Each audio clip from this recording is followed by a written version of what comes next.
इतना easy question JEE mains में आया हुआ है। अल्फा इक्वल टू दे रखा है 1/4 plus 1/8 plus 1/16।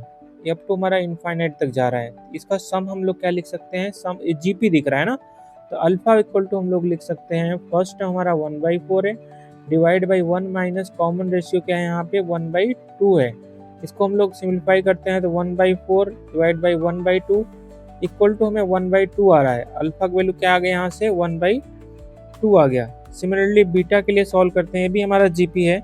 Beta equal to आ जाएगा 1/3 divide by 1 minus common ratio 1/3।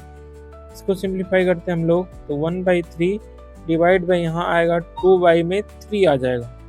इसको सिंप्लीफाई करेंगे तो क्या हो जाएगा 1/2 आ रहा है। बीटा का वैल्यू क्या आ गया 1/2। ठीक है, 0.2 के पावर में लॉग अंडर रूट में 5 अल्फा दे रखा है प्लस 0.04 लॉग 5 बीटा दे रखा है। तो इसको हम लोग कर सकते हैं इन दोनों को। तो हम लोग क्या काम कर सकते हैं, यहाँ से अल्फा के पावर में हो जाएगा लॉग अंडर रूट में 5। 0.2 को हम लोग क्या लिख सकते हैं 1/5 लिख सकते हैं, या 5 के पावर में -1 लिख सकते हैं।